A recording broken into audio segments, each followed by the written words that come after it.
Hello Nation, welcome to the show. We help you to play miniatures wargaming on a budget. It is I, Commander Cheapskate, and it's time for another edition of Tales from the Underhive. This is our series for Necromunda Battle Reports. This is Tales from the Underhive number 14. This is a Caravan Scenario that is fought between my buddy Warlord Ace of his gang 911, which is a House of Saar gang, versus my buddy Death of the People Eaters, which is a Scavvies gang. So this is an outline in your scenario, and as you can see in this battle report, my two buddies will be fighting out for a Necromunda campaign. So let's see exactly what happens when the hordes of the mutants and the deformed Scavvies go up against House Van Saar in the combat zone of the Underhive. Alright, before we get to the rosters, we gotta give a shout out to one of our viewers. His name is Roto Rooster. He actually made a very compelling argument and also a recommendation for us to use for our battle reports. He suggested that we just put up photos and slides of all the rosters that all the gangs are using for the campaign, so that way you guys can see exactly what kind of stats these guys are packing, what kind of skills and injuries they have, what kind of equipment they're using, their gang ratings, all that stuff. And it was just such a wonderful idea, just so genius in how simple it was. I'm not sure why we didn't think of it before here at Commander Cheapskate. So Roto Rooster, this one's for you, buddy. Thank you for the recommendation. So here we go. So first of all, as you can see here, this is the gang roster for the House Van Saar gang 911. This is my buddy Warlord Ace's our gang. As you can see, their gang rating is at 1,345 points. As you see, they got several territories. You have the entire list: Bussa 9, Choppa, Moloko, Swayze, Tug, Soldrax, Tough Shakes, Mega Man, Plinker, and Tinker. And you can see all their kind of loadouts they're also carrying as well. A lot of bolt guns here, heavy stubber, hunting rifles, shotguns. You got a couple of guys with some injuries, some guys with some skills. So as you can see there, you could basically just look at the roster for your own self and see exactly what they're using for this battle report. So yeah, once again, Roto Rooster, excellent idea, sir. Pure excellent. Alright, here is the roster from my buddy Death, and this talks about his Scavvy gang, the People Eaters. As you can see, it's actually quite a large gang. The reason why is because, well, they're Scavvies, and Scavvies are actually a lot cheaper, but the gang rating for this gang is also 1,359 points, so it's pretty close in terms of the gang ratings on this one, so this one's kind of evenly matched as well. So it'll be kind of interesting to see exactly how this battle report goes through. As you can see, this gang is led by a mutant named his name is Bloodwing. He's the new leader. In the previous battle reports, Death went up against my gang, the Jury, and lost his leader because I enslaved him, so they had to get a brand new leader who's a mutant this time. His name is Bloodwing, and he's got wings. And as you can see, that this gang is actually doing pretty well for itself. No serious injuries yet. These guys have quickly elevated themselves to the ranks very quickly because everyone they've been fighting to against this point has been more advanced than them. So because of their advancements have really stacked up very quickly. They got a lot of stat increases as well as a lot of skills in this gang. So it'll be kind of interesting to see exactly how they stack up against 911. So with that being said, and you can take a look at this roster at your own leisure, let's go ahead and talk about the scenario for this one. Alright, ladies and gentlemen, welcome back to the combat zone. As you can see, we're fighting on our 4x6 table. As you can see, this table is also kind of looks a little bit different. You'll notice there's a lot of walkways and a lot of causeways in this battle report. And the reason why is because we decided to use the Outlander's random encounters in terms of what kind of effects it will have on the battlefield for the environment. My buddy Death rolled off on the dice. This is an Outlander scenario. And what it basically rolled up was this thing called Toxic Slime. What basically means that anything on the ground level has basically been flooded by this toxic ooze. And if you step in or fall in it, you automatically go out of action. So that's the reason why we have all these causeways for this battle report as well. So you can see that we have 3 causeways on the near side of the board. That is where my buddy Death as well as his People Leaders will deploy. And we also have 3 causeways on the far side of the board. That's where my buddy Warlord Ace and his gang 911 will deploy at as well. So that way there's 3 entrances and 3 exits for the scenario. So that way for the Caravan Scenario in that sense. So we'll go and talk about that a little bit more here in detail. Basically, how the Caravan Scenario works is that both gangs roll 2d6 worth of fighters to show up on their tables. Now, they only get 2d6 worth of fighters, and they themselves get to choose what fighters will participate in the actual battle report. In this case, both gangs, both 911 as well as People Leaders, rolled 6s, so both of them will have 6 members on their table as well. And we'll talk about exactly which fighters will be represented here on the board here in a little bit. And what happens is that the defending gang, which in this case is 911, has to prevent the People Leaders from actually advancing from their side of the board to the other side of the board. The idea is that on the other side of the board, past where the game space is as a caravan of guilders, and if the Scavvies actually make it to the other side of the board, they'll be able to kill the caravan members and steal their loot. And so the defenders get paid for every single time they stop these guys from getting past that point, and so that's pretty much how the deployment works. So that's the reason why we have 3 causeways on either side of the board, so that way both groups can actually kind of move throughout the battlefield and get to each other's deployment zones very quickly. At the same time, for the defenders, every beginning of every single one of their turns, they roll another 2d6. If the number that shows up on that 2d6 outnumbers the number of defenders that are located on the board, basically 1, 2, or 3 members of the gang can basically show up as reinforcements to help out 9/11 on this part. So that's how it works. The Raiders, on the other hand, in this case the Scavvies, represented by the people leaders, they don't get any reinforcements whatsoever. So whatever they have bring with them in the battlefield is exactly what they're taking, which is actually kind of good for them because they also brought plague zombies with them in this battle report, so they rolled a 4 because they get D6 with the plague zombies every round. So there's actually 10 members of the people leaders, 4 plague zombies, the other 6 are actual members, and so he'll have to use whatever he has to kind of get across the board and try to get as many people across, so that way he can rob that caravan and basically have things go his way and earn some money at the same time. And finally, when it comes to bottle tests, the defending gang, which is 9/11 in this case, does not take any bottle tests whatsoever. Basically, they are working for the guilders, and so they're trying to prove themselves to the guilds that they can actually take serious work, and they go hold out. So because of that, not a single member of this gang will bottle out voluntarily or due to bottle tests. Usual bottle tests to apply for the Scavvies on this battle report, so if they lose 25% of their guys, they start taking bottle tests automatically. So yeah, with the scenario rules basically laid out for you guys, now you guys getting a really good shot of exactly what the battlefield looks like with the 3 causeways and everything. As you can see, that MTA terminal right there in the middle is basically where everything is located at. That's the central access point. All these causeways branch to it, so that way whoever controls that central causeway basically controls everything else. So it just kind of makes this battle report kind of interesting. So now that you guys have the layout of the battlefield as well as scenario rules, let's go and talk about the individual deployment zones for this battle report. Alright, here's the plan for the Scavvies. Starting on the left-hand side, on the left-hand causeway, on the Scavvy side of the board, you can see that you got Bloodwing. That guy can move very, very rapidly trying to get to the causeways on the left-hand side. And since he's got his wings ability, he doesn't have to really worry about too much about not being able to get to different parts of the causeways and risk falling off any one of the causeways into the toxic sludge in this scenario. So that's where Bloodwing is located at. Here in the center causeway, you have 2 members of the People Eaters. Starting from the front, you got 2 Plague Zombies. Like I said before, my buddy O'Death rolled up 4 different Plague Zombies to be in this battle report. Right behind the 2 Plague Zombies, that little stunty guy there with the 2 pistols, that is his first mutant. That is nerf number 1. That guy has the 2 heavy mutations, so because he has basically got the gunfighter skill, they also can attack twice. He's also packing 2 stub guns with dum-dum bullets as well, so that's nerf number 1. And then right behind him, there's another mutant. That guy's named the Nerf Herder. He has the bloated mutation. That guy's armed with a massive maul as well as a stub gun. Now this guy's kind of tough because he's packing 3 wounds and he's also toughness 4, so this guy's built to survive and to last, which is one of my reasons why my buddy O'Death took this guy in order to fight in this battle report. And on the right-hand causeway, as you can see there, we have 2 more Plague Zombies, as well as Rar, which is his my buddy O'Death Scaly. That guy's armed with a spear gun. That dude is absolutely deadly. I've learned to fear that spear gun because every single time I've gone up against it, it just destroyed my gang, the jury, every single time. So I just fear that Scaly like it's nobody's business as well. So he makes up his deployment there on the far right-hand side causeway for this battle report. And finally, his last 2 Scavvies are Hoodie as well as Binbag. Hoodie's the guy on the left-hand side. The reason why these guys are deployed off to the side is because both of these gangers, sorry, not gangers, both these Scavvies have the Infiltrate special rule. So that way these guys can pop up after turn 2, and they can deploy anywhere in the battlefield so long as they're not within 8 inches of another opponent. Which is actually really good for this one because the goal of this battle report and the goal of this scenario is to have this entire gang go from one side of the board to the other and escape very, very quickly. So these guys being deployed very rapidly would be very good. Especially since Hoodie, that guy also has the sprint skill, so he can move up 12 inches when he sprints, and at the same time Binbag has the gunfighter as well as the regular ability to shoot as well, so he could use both his 1 in a million bolt pistol as well as his auto pistol too. So these 2 guys very, very deadly, and they can move very, very quickly. So that pretty much makes up deployment for my buddy O'Death for his People Eaters. Alright, let's talk about my buddy Warlord Ace, and this is deployment for his Van Saar gang. So on his side of the board, on the very far right-hand causeway, he's deployed 2 members of his gang. He's got Bussin9, that's the leader who's taking the point there. That guy's armed with a bolt gun as well as bolt pistol. He also has flak armor too, so it gives him a little bit more survivability. And right behind him is Chopper. That's his gang's Heavy. That guy's armed with a heavy stubber as well as got a weapon reload. So this way, again, this guy can also get bonuses for his ammo roll test too, which is actually pretty handy. And so that's where Warlord Ace has deployed his first set of gangers.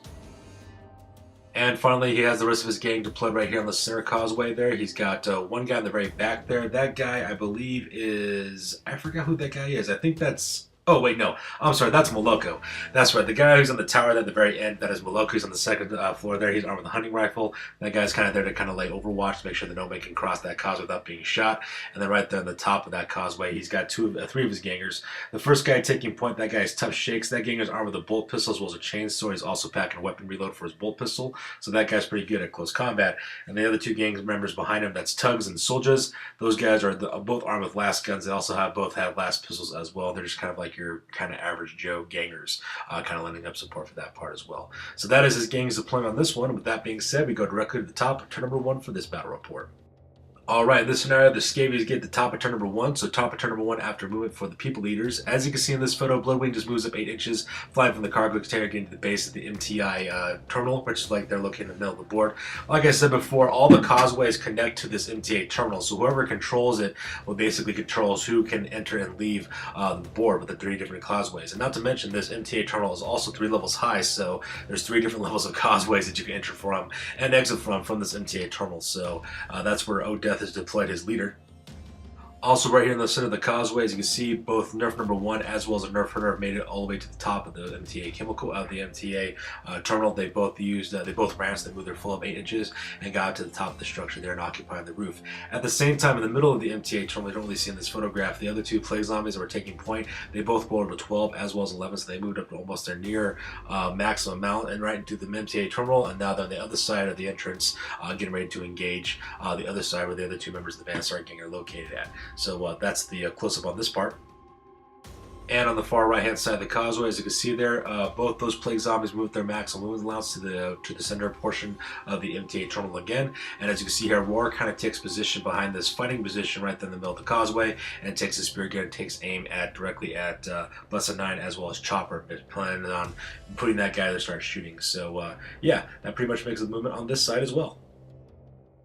And here's a close-up of the Saar side of the board. As I said before, those 2 plague zombies are in the central causeway, moved up 11 as well as 12 inches into the MTA. So you can see them there lurking in the shadows, getting ready to engage the 3 Saar on that causeway. And man, I just gotta admit, that photo looks really epic. And the only reason why these photos look so good is because my buddy Holy Knight 01 lent us a DSLR to use for these battle reports. And that's just, once again, freaking amazing. So Holy Knight 01, if you were watching this, thank you again for sending us that camera, because these battle reports look hella cool now. Alright, during the shooting phase, as you can see in this photo, you can kind of tell like a little bit there on the top, there used to be 2 members of the 9/11 crew right there on the top of that causeway, all the way across from where Roar is shooting at. However, O'Death took aim with his Scaly, had him cut loose with that spear gun, managed to hit my buddy Warlord Ace's leader Busta 9 and shot him and inflicted 3 wounds on that guy with that spear gun. He also got to roll a d6 to see how far that spear gun would carry the guy over, and also carry Busta 9 like 4 inches. So basically he's flown off the causeway and now he's right down on the ground, right in the middle of the toxic sludge. So as you can see in this photo, here's a close-up of Busta 9 flying off that causeway and landing inside the goop. Now, luckily for my buddy Warlord Ace, any guys that get flown off of the causeways from that spear gun don't have to worry about taking damage from falling, because the sludge is kind of like water, so they land right in the middle of it, so they have to worry about that whatsoever. So there's no additional damage for falling, so that is a plus. However, if you fall into the toxic sludge, your character automatically goes out of action. So right off the bat, first blood goes to the people leaders, and they've taken out the gang's leader, Busta 9, in the process of doing so. So this guy will have to roll the serious injury table after the scenario is over. So with turn number 1 over, because no one in close combat, there's no need to do recovery phase, we go directly to the top at turn number 1 for the Saar. Alright, this is the bottom of turn number 1 after movement phase for 9/11. This is the movement phase for the Saar gangs. Starting with the center causeway, as you can see in this photo, both Tugs as well as what's his name, Tough Shakes, those guys basically charge directly to the plague zombies, engage those guys into close combat, so they're basically going to put the hurting down onto those plague zombies at the same time. At the same time, Soldiers basically drops down from the top of the causeway down to the 2nd floor and starts also, spends the entire movement phase doing that. And the reason why he's located there is so that way he can start occupying the 2nd floor of that causeway, maybe go up into it, so Warlord Ace can actually have that guy, you know, work his way up to the MTA and actually start engaging people that way. So that pyramid makes the movement phase in the center causeway. At the same time, my buddy Warlord Ace moves up Chopper 4 inches to the exit of the causeway onto that structure on the left-hand side off of the left-hand causeway. He's kind of put him in his position so that way he can take aim with his stubber at both directly at, what's his name, Roar, who's located across the causeway. You can kind of see him. He's kind of blurring the distance because of the field of depth on this camera, but basically my buddy Warlord Ace is putting him there so that way he can shoot at both the Plague Zombies as well as at Roar, and hopefully end up doing some first blood on that part. So that being said, we go directly to the shooting phase. During the shooting phase, Moloko takes aim with his hunting rifle because he was hiding and he also had time to take aim with his weapon. He cracks one shot onto Bloodwing. Unfortunately for him, though, he only managed to inflict one wound onto the mutant leader. The reason why it's unfortunate is because Bloodwing also has 2 wounds. So not only is he a mutant who's packing an autogun, but this character also has 3 wounds as well. So because of that, now this guy has 2 more wounds left over. And you can see why my buddy Death decided to select this guy because this guy has such a high wound count as well. So that part's actually kind of neat as well. On the other side of the battlefield, however, when Chopper tries to take aim with his heavy stubber, he only gets 3 shots. All 3 shots absolutely miss. So because of that, the shooting phase is kind of ended prematurely on that part. So with shooting phase over, we go directly to the combat phase. During the close combat phase, Tough Shakes just absolutely butchered that first Plague Zombie. He managed to put 5 wounds onto that guy, so that gives him 25 extra experience points if he manages to survive this battle report. So that part was absolutely crazy. Tough Shakes just totally atomizes that zombie. On the other hand, though, Tubbs, he actually doesn't do anything against that. His Plague Zombie, all of his attacks basically kind of flow when you roll for his attacks. So because of that, after the combat phase is over with, my buddy Warlord Ace takes Tough Shakes, has him basically follow-up movement, and so now both those guys are engaged to that last Plague Zombie right there located in the middle of the MTA terminal. So because pretty much everybody is out of action, not out of action rather, since nobody is down or out of action at this point, there's no reason to do the recovery phase. So because of that, we go directly to the top of turn number 2 for the people leaders. Alright, so here's an overall shot of turn number 2 for the Scavvies, for the people leaders. As you can see in this photo, pretty much everybody that's moving along the causeways continues to do so. Starting from the left-hand side, you can see that Bloodwing has also moved up his full 8 inches, jumping the gap between the first causeway on the left-hand side to the Van Saar's left-hand causeway as well. So he's located there on that perch, that way he can start moving off the board if he wanted to. Also, if he loads at the top of the center MTA terminal, he also moves up his other 2 members of his, the other 2 members of his gang. That's both a nerf number 1 as well as a nerf herder. They're located there at the top as well. As for Roar, he moves him up only 5, as usual, 4 inches, so that way he can get a better lineup and be able to shoot at Chopper, who's at the causeway on the other side. So that pretty much makes up the movement for this side. Alright, here's a close-up of Bloodwing jumping to the left-hand causeway on the House Van Saar side of the board. As you can see there, that guy's kind of perched where he's located at. And the reason why is because he has got that wings mutation that made he could jump gaps and basically fly distances right where he needs to go in order to set up shop. So that part's kind of cool. At the same time that's happening, both Hoodie as well as Binbag decide to use the Infiltrate skill and show up on the very left-hand end of the left-hand causeway for Fast Van Saar. So, in the next tournament phase, these guys can basically just go off the table edge. Sorry, not the end of the tournament phase, that's right. These guys have deployed at the edge of the table edge, and so now they're off the table edge. So now these 2 guys have slipped through the ranks and also started putting attacks onto the Caravan as well. And in the Caravan scenario, what happens is you add up the number of gang members that just basically gets up the other side of the table, and you roll D6 and you combine the 2 totals. And once you do that, you get to see exactly what was taken during the heist when they hold up the Caravan. So right off the bat, 2 members of the people leaders are now off the board. And so that's moving on this side. Here's a close-up of nerf number 1 as well as a nerf herder making their way to the edge of the MTA terminal so that way they can set themselves down. I'm thinking what's going to happen is that my buddy Death is either planning on dropping them down behind the 2 Van Saar who are fighting the Plague Zombies in the middle of the MTA terminal, or they plan on shooting them or basically just running past them heading towards the end of the causeway. I'm not really sure what my buddy's up to doing at this point, but that's where his gang members are located at now. And here's a close-up of Roar, who just moved up his 4 inches along the causeway and aims his spear gun directly at Chopper, who's the Van Saar heavy across the causeway for him. So with moving over, we go directly to the shooting phase. And in the shooting phase, you can see in this photo, Roar takes aim with his spear gun, manages to hit Chopper as well, manages to inflict 1 wound this time. So because of that, the heavy is now hit. My buddy then rolls a D6, and because of that, my buddy Warlord Ace's heavy Chopper flies off 8 inches, rolls off 4 inches, so he gets shot off that causeway, and he too also lands in the Toxic Sludge. And just like we said before, if you land into the Toxic Sludge, your character is automatically out of action. So because of that, now you can see that the House Van Saar leader, Busta9, as well as Chopper are now both out of action, and so those 2 will now have to roll up on the serious injury chart after the scenario is over. So with shooting done, we go directly to the close combat phase on this battle report. In the close combat phase, unfortunately for my opponent, my buddy Warlord Ace, his Ganger Tugs doesn't do any damage against the Plague Zombie either. It takes Tough Shakes to land 2 more blows against that zombie and basically atomize that guy off as well. So now close combat is reserved, and now both those guys are free to move around or to shoot, do whatever they need to do.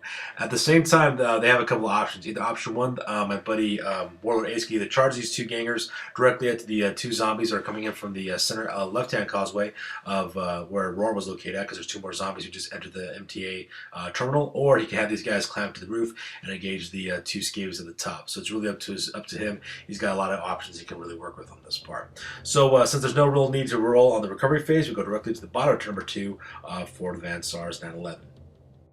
Alright, we go to the bottom of turn number 2, and my buddy Warlord Ace rolls his 2d6 to see any reinforcements show up, and 2 more members of the gang actually do show up.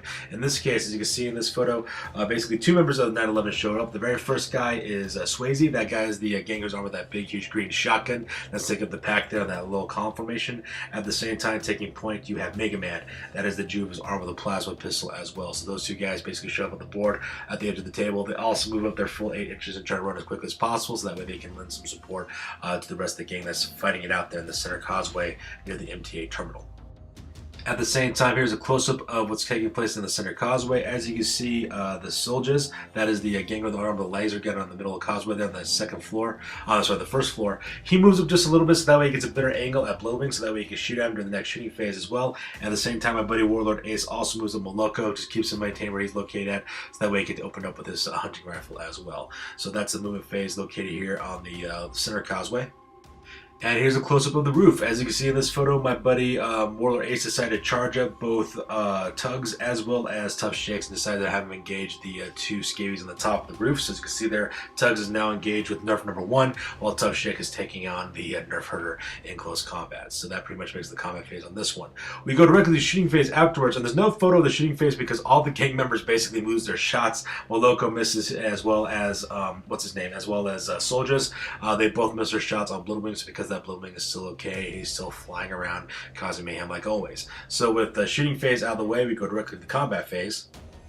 And in the combat phase, Nerf number 1, oh my god, that guy just unleashed some holy hell onto my opponents, onto my friend's Ganger Tugs. It's ridiculous. Okay, so basically what happened was they both roll off in their attacks.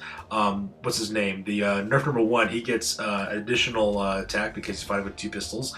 At the same time, my buddy Tugs, my buddy's character Tugs only gets 1d6 because he's fighting with the last pistol knife. Oh, I'm sorry, he gets 2 as well. What ends up happening is this. My buddy O'Death rolls for the Nerf Herder, rolls 2 6s. So now his die roll is a 6, plus he gets 2 additional points because he also got bonuses for his attack.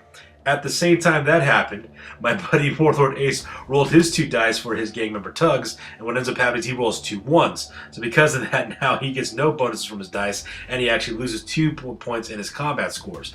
Regardless of what happens, you add the weapon skills of both gang members, you also roll the dice score as well as the bonuses, and what ends up happening is that the Nerf Herder puts 7 wounds, 7 ungodly wounds on Tugs in close combat, and basically just takes both his stub guns and just blasts that dude right off the table.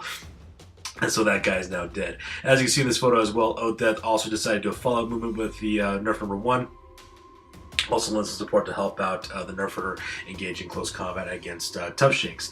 At the same time that happened, however, Tough Shakes did manage to put 2 wounds onto the Nerf Herder as well during close combat. He did very well for himself, and since he's got 2 high-strength weapons, both a bolt pistol as well as a chain sword, he had no problem inflicting those 2 wounds onto the Nerf Herder. But luckily for my buddy O'Death, the Nerf Herder is packing 3 wounds, so because of that, he still has 1 more wound left over. Plus, not to mention, the Nerf Herder also has toughness of 4 too, so he's actually doing pretty well for themselves. So that pretty much makes up the combat phase on this side. However, I'm not thinking that Tough Shakes is going to make it because Nerf number 1, if he keeps on rolling out of the box like he's doing, that guy's just going to get killed in close combat.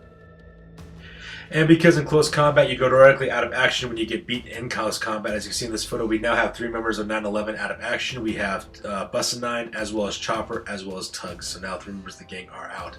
Now normally my buddy Warlord Ace will be taking bottle roll tests if this was any other scenario, but because this is a Caravan scenario, this game will not bottle out voluntarily or otherwise. So basically you have to see this game through to the bloody end. So yeah, that pretty much makes up the recovery phase for this one. So with that being said, we go directly to the bottom of turn number, top of turn number 3 for the People Eaters.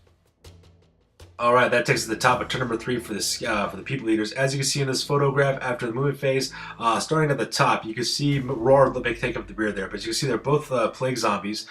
Go through the central MTA terminal to make their way on the top floor of that center causeway as well. Right behind them, you also have Roar, who's also bringing up support as well.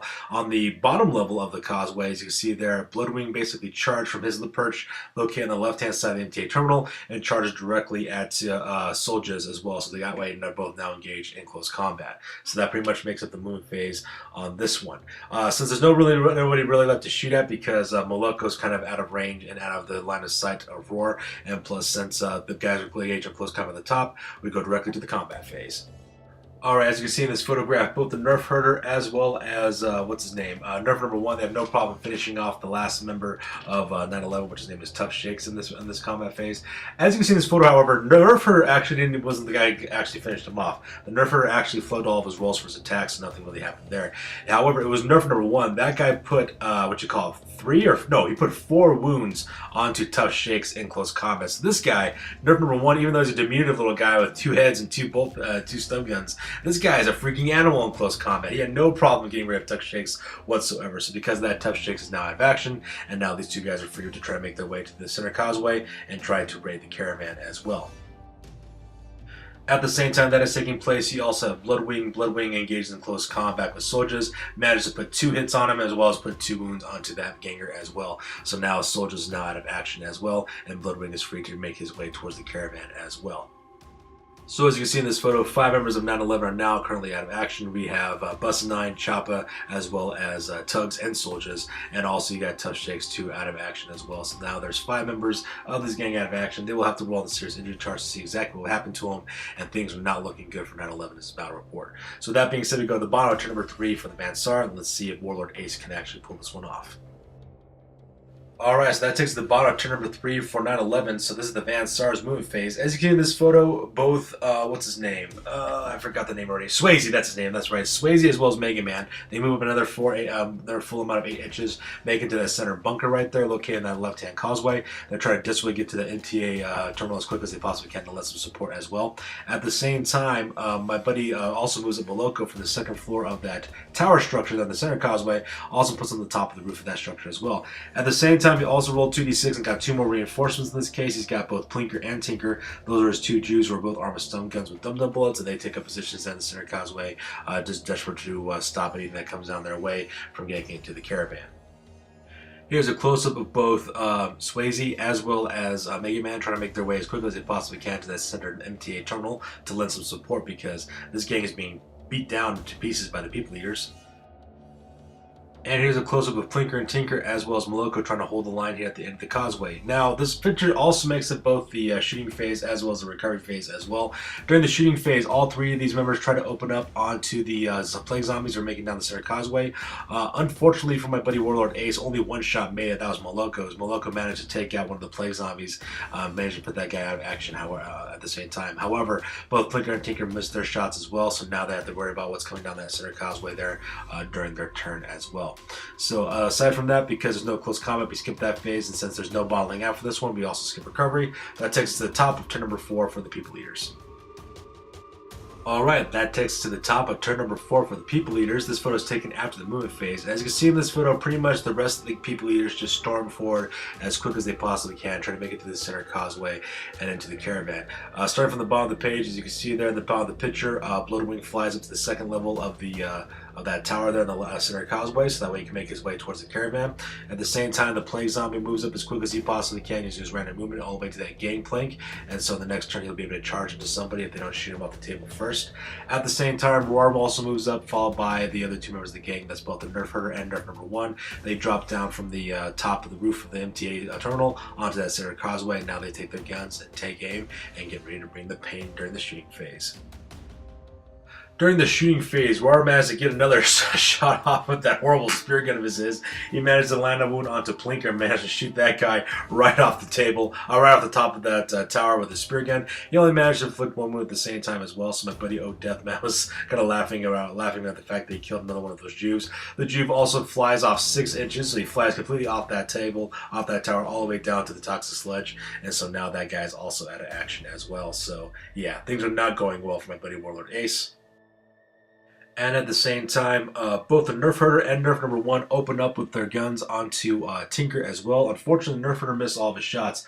And not Plinker, Nerf number 1, he managed to get both his shots off. He rolled 2 6s, so because they has to take an ammo roll test. So he managed to hit Tinker twice. Also managed to put 2 wounds on him as well, so that guy is now down. When they rolled in the injury tables, he rolled for both for being down, so that guy's just kind of laying down at the ground. At the same time, however, Nerf number 1 did fail his ammo rolls, and so because that guy has no guns anymore, all he's really doing is packing a knife. And that pretty much makes up the shooting phase on this one. It says no one's engaged in close combat. We go directly to the recovery phase. And as you can see in this photo, we have now 6 members of 9/11. They are now down and out of action, so they will need to roll on the serious injury tables chart to see exactly what happens to them. Starting from the left and working to our right, we have Busta 9, Choppa, we got Tugs, Tough Shakes, Soldiers, as well as Plinker as well. So now those 6 guys are now have action. Thought they roll on the serious injuries table, and it's just amazing to see exactly how many of these Van Saar guys are being shot around. My buddy Warlord Ace is having a horrible game this time. So that takes us directly to the bottom of turn number 4 for the Van Saar. As you can see in this photo, basically everything that he has left over in his gang just moves up as quick as they possibly can.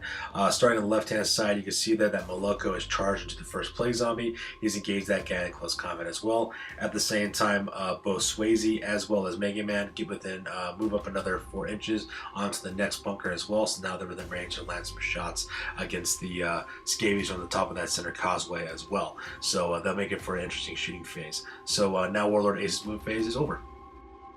Here's a close-up of both Mega Man as well as Swayze. Both of these guys are armed with a shotgun as well as a plasma pistol, so these guys will now be able to put in some long-range fire from the base of that bunker up to that center causeway where Roar, the Nerf Herder, as well as Nerf number 1 are located at.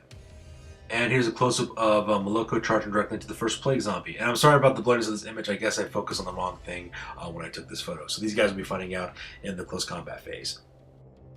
In the shooting phase, Swayze opens up a scatter shot and manages to inflict 1 wound onto the Nerf number 1. So you can see in this photo, basically he's also packing 1 wound as well. That yellow dye represents the fact that this guy has no guns anymore because he failed his ammo roll test, so now all he's packing is a knife really, and now he's also carrying a wound as well. So things are looking kind of rough here for 9/11. Even though 9/11 are landing some shots, it's just not doing them any good at this point because they're already heading towards the 0 hour as this game keeps on going on. And in the combat phase, Moloko has no problem whatsoever killing off that plague zombie. In fact, I remember correctly, he also managed to put 5 wounds onto that zombie after he got done with his attacks. He rolled like a perfect 6, got additional bonuses. That zombie rolled a 1, so it just ended up being an epic beatdown for that part. Also, you can see in this photo as well, Moloko also does his follow-up action for 2 inches, and so now he's the lone Van Saar who's holding back this tidal wave of mutants from trying to cross this causeway. So with that being said, we go directly to the recovery phase. During the recovery phase, Tinker still is rolled for being rolls is still being down, so he's still laying where he's at, moves up 2 inches as well to try to get away, and we pretty much go to the top of turn number 5 for the people eaters. As you can see in this photo, pretty much movement phase is pretty standard. As you can see, both the Nerf Herder as Roar turn to face the other 2 Van Saar members on those bunkers down below so that they can start taking pot shots off of them as well. At the same time, Nerf number 1 charges directly into Moloko, so now those 2 guys are engaged in close combat, and based on how that little crazy maniac has been doing, he's just going to be bringing the pain here in a second. So yeah, that pretty much makes up the movement phase as well for the turn number 5 for the Scavvies. The shooting phase is an absolute wash for Odeth and his people eaters, so we go directly to the close combat phase. As you can see in this photo, basically Nerf number 1 had no problem finishing off what was left of Moloko. He managed to land 2 hits and also managed to put 2 wounds onto that guy and managed to put that guy out of action. As you can also see in this photo as well, the little Nerf Herder moved up his full 2 inches for follow-up, and he's getting ready to charge directly into the fallen body of Tinker, who's laying down at the top of the little building there. And as you can see in the recovery phase, another Van Saar member of the 9/11 ends up being put out of action on this one. So starting from the left and working our way rightward is basically the entire roster. We have Busted Nines followed by Chopper. Right after him we have Tugs. Right after him we have Tough Shakes. We also have Soldiers as well. Right next there on the right hand side you have Plinker, and now taking up the center there you have Moloko as well. So now we have 7 members of 9/11 who are now out of action, and these guys will be rolling on the serious injury table. So things are not looking good for 9/11. At the same time, we might as well talk about what happened for turn number 5 for the Van Saar for the bottom of the 5. All they can really do is Warlord Ace move his poor Juve Tinker. He moves him 2 inches because that guy is still rolled at being down, so he's still down for the count. So because of that, we go directly to the top of turn number 6 for the Scavvies on this battle report. So here's a photo of turn number 6. Pretty much all you really need to know is that both Roar as well as Nerf Hunter moved up the full movement allowance off into the table as well. So because of that, those guys will now be joining both Bloodwing as well as Hoodie and Bin Bag in raiding the Caravan as well. At the same time, the Nerf Hunter moves up to take engage in close combat on Tinker as well, and he automatically puts that guy out of action. And then because of that, he automatically also gets to get off the causeway and makes his way to the Caravan as well. So as you can see in this photo, 8 members of 9/11 are now down out of action. They got the role in the series injury table to see exactly what happens though. We got Bussin' Nine, Chopper, we got Tugs, we got Tough Shakes, Soldiers, we also got what's his name? Tinker, followed by Moloko, followed by Plinker as well. So all those guys are now completely out of action, and they'll have to roll in the series injury table chart like we said before. And with that being said, that takes us directly to the end of the game. As you can see in this photograph, the only 2 members of the Van Saar that are left over are 2 members of 9/11. That's both Mega Man as well as Swayze. Those guys are okay. For the rest of the people leaders, however, they are now completely off the table. 6 of their gang members made it to the Caravan. They get to roll D6, add their numbers, and see exactly what kind of haul they took away after they raided it. So yeah, this pretty much finishes the battle report for this one. With that being said, we go directly to the post game because this battle report is now officially over. Alright, ladies and gentlemen, now it's time for the post game. This is the part of the battle report we talk about exactly what ended up being the fate for House Van Saar. And just like Roto Rooster suggested, that we decided to put up our rosters so that way you guys can see exactly what happened. So let's go and talk about exactly what happened to this gang here in a second now. First of all, let's go and talk about the advances for 9/11. First of all, with the injuries, Bussin' Nine made a full recovery while Chopper got blind in one eye, so he's got -1 to his ballistic skill now as well. Moloko made a full recovery. Tugs is partially deafened, so he has -1 to his initiative.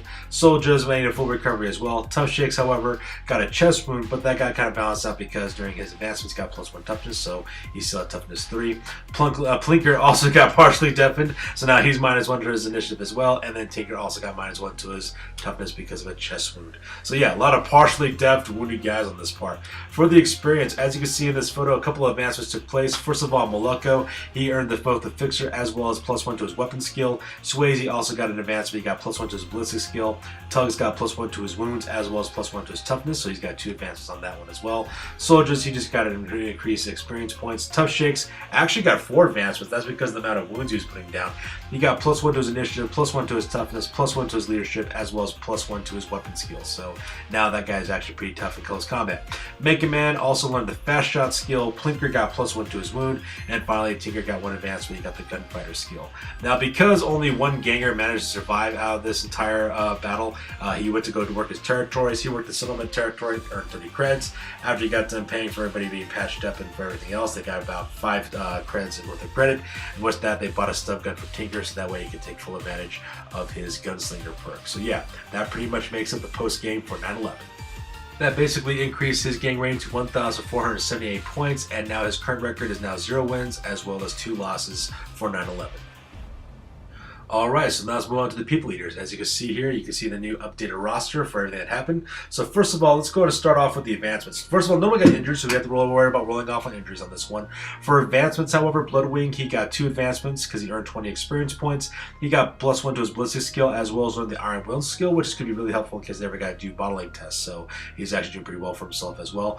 Roar earned 34 experience points and got 2 advancements. He got +1 to his initiative as well as +1 to wounds, to his wounds. So now Roar is even tougher to take down. The Nerf Hunter actually only got 1 advancement because he basically did nothing the entire battle. He learned the Berserker Charge, so hopefully that'll help him out in future battle reports. Nerf number 1, however, earned 79 experience points. He earned 5 advances for himself, so this is where his advancements were. He got +1 to his strength, +1 to his initiative, +1 to his weapon skill. He learned the Berserker Charge skill as well as +1 to his wounds. So now Nerf number 1 is a freaking maniac in close combat. After that, we have both Hoodie and Bin Bag. Hoodie earned 10 experience points and also earned the Killer Rep skill, which is kind of funny because I guess he's just that killer because he made it to the end of the board. And finally, you got Bin Bag. He also earned 6 experience points, earned 1 advancement as well, and he learns the dodge skill. In the end, when they managed to steal 80 credits from the Caravan in the end, because they kind of rolled on the full chart on that. So not only did they steal 80 credits, they also killed a Gilder as well, and also stole 3 rare items. They earned infrared sight, infrared goggles, as well as a power sword, and also they worked 11 credits for their territories by scavenging for the most part. So for their cash, they spent 10 more credits to get more plague zombies for the next combat battle report. They also bought a brand new last gun that they equipped the red dot sight, infrared sight on for Bloodwing, so now he has that weapon as well. Bloodwing then gave his auto gun to Nerf number 1, so that way they can use it in case he ever runs out of bullets again for his ammo roll. And with the leftover money that they hired a brand new character named the Longcoat Killer. He is a mutant. He's basically armed with a shotgun with both solid and solid as well as scatter shots. And they also gave him his power sword to that character as well. So that guy is worth, what's the worth? Let me take a look here. He's also worth 109 credits, and he only has 7 experience points. So that is one deadly new guy for the team as well. At the same time, they also gave infrared goggles to Lars, so that way he can use them every single time he starts shooting with that spear gun as well. That brings up his new gang rating to 1,695 points, and the People Eater's current record is at 1 win as well as 2 losses. Alright you guys, that's pretty much going to do it for this battle report. This was battle report number 14 from Tales of the Underhive. As always, please feel free to like, comment, subscribe. Your guys' input is always invaluable. I love making these battle reports for you guys. I'm also liking all the comments that we're getting back for about how well we're doing for things. So that's also pretty awesome as well. At the same time, please feel free to check out my Instagram page as well as my Google Plus page. So that way you can stay up to date on all the latest activities that we're doing for our hobbies. And that way you're in the latest, know what's going on. So that's going to wrap it for this one, ladies and gentlemen. Once again, we alternate every Thursday between this as well as Warhammer the Golden Age, which is our Warhammer Fantasy Battle Reports, and we alternate Sundays between Age of the Realms, which is our Age of Sigmar Battle Reports, as well as the 9th Saga, which is our 9th Age Battle Reports. We'll see you guys in the next one. You guys stay classy.